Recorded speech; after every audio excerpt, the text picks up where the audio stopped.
Is that where? Okay, let's go on Does outside that here. work where I want it? You take your hand. Oh, yeah.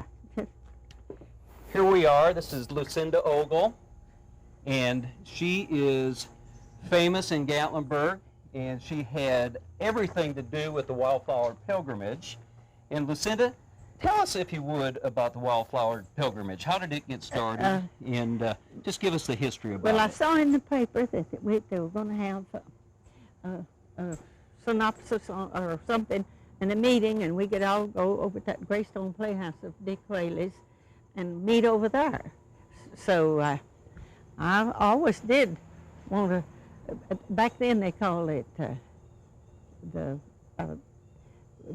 learn the scientific. It's scientific, but we called it something else then. I forgot. But anyway, I wanted to learn the scientific names of the flowers because we knew what we had named them. Dad used to help us. We'd bring something in, and he'd name it for us, like Hearts Are Busting with Love, and Fire's Wand, and Tinkerbell. I think God give people gifts, and if you didn't use them, why, you'd lose them. So he gave me the gift of gab, and I just keep using it. Well, I know you're never. I like to chuckle. You're never supposed. I like that. I like to make people chuckle. You know, you're never supposed to ask a lady her age, but I think at your age that's quite a. Could I tell that? Please. Well, I'm in my second childhood. Somebody brought me a Tin Man for my 90th birthday, and I've had 2 more since. Oh, that's wonderful. That's wonderful. Listen, tell me a little bit about this house. A lot of people drive by and but see it is 200 years old or more. But see, they made the park burned all of them down nearly, and Ernie said when I got these 2 acres here, he said, I'm going to put you a log house up there because you belong in a log house. Absolutely. And when he came home from the service, he was in the Navy 2 years during World War II. That was your husband? My husband, okay. Ernest Ogle. So he went up on Bluff Mountain, and when it wasn't being used, he bought them, and they brought the logs and marked them by crayons and put them back up the way it was. Of course, we've added on almost every side of it to make it bigger as our family. Now, how did you meet your husband? Oh, that's real. See, Ernest lived. That's how it started, except I always tell everybody, Ernest come bear hunting, and he found a deer. Tell me.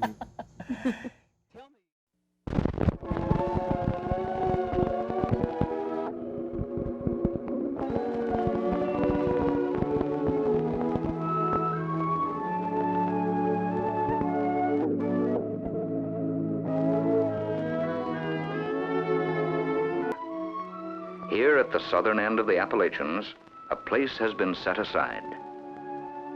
Here, man and nature are not in conflict, but in harmony. Then, a vast tract in the Smoky Mountains of Tennessee and North Carolina was dedicated as a national park. As President Franklin D. Roosevelt said, "To the free people of America, I dedicate this park." Only thing you really need is some basic camping equipment, and you're all set.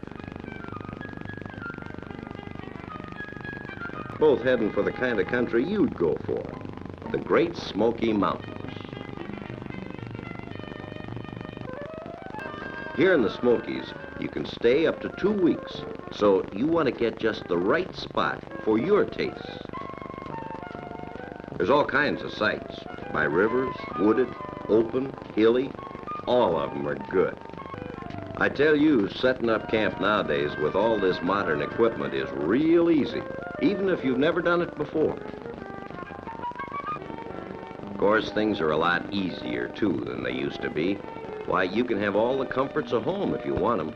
Nice gas stove, portable icebox, lantern, cooking things and all.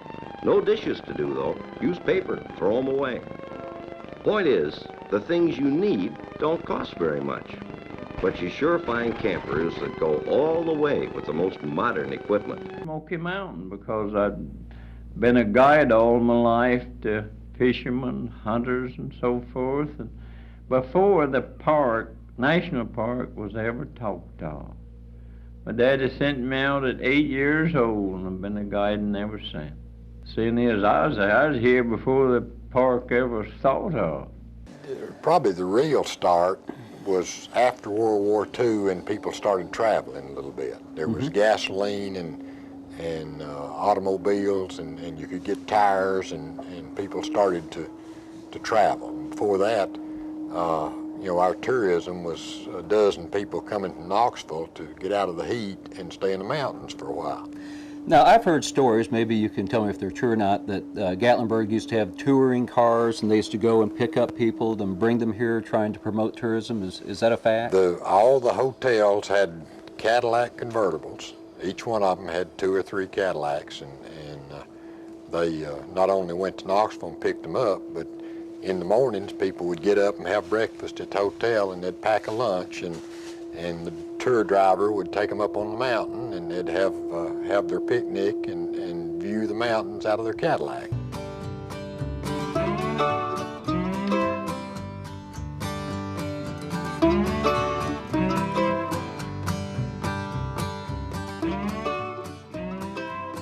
"70 years ago, my father, William Steele, Bill Steele, opened a drugstore. Well, actually a sundry store across the street. In 1940, he came here from Asheville. And we had a drugstore that was the local hangout till 1955. It was just a wonderful place.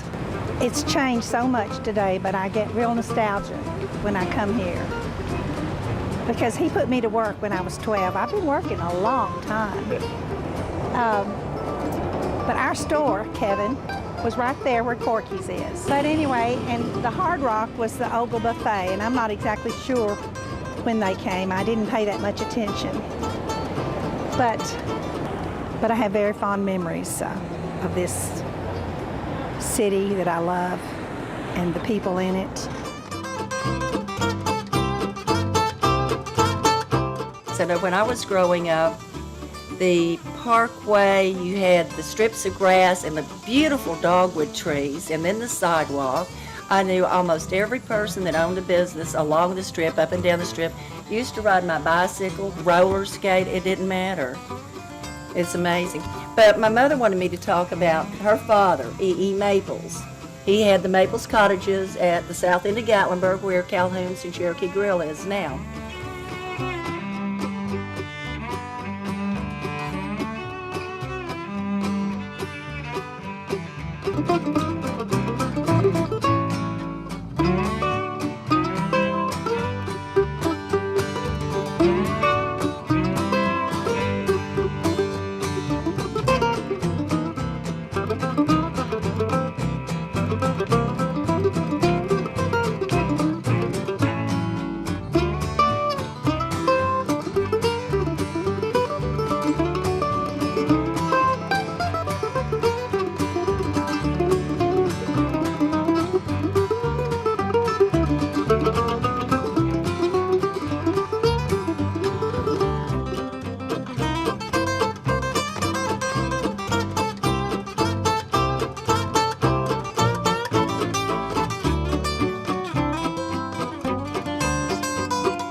Once you have come here, you'll never want to go.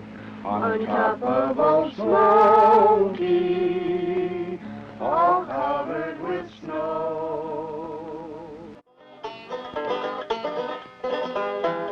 Here we can sit on the back porch of all those yesterdays and gaze back down the pathways we've come along and marvel at the rivers we've spanned, the forests we've left, the campfires we've kept, and the living and the dying that we've done to get here. Yesterday and tomorrow converge in every sunset. Days do not end in the Great Smoky Mountains. Ages begin. Gatlinburg invites you to come on over to the mountains. Aunt Grace will fix you some biscuits. That's right.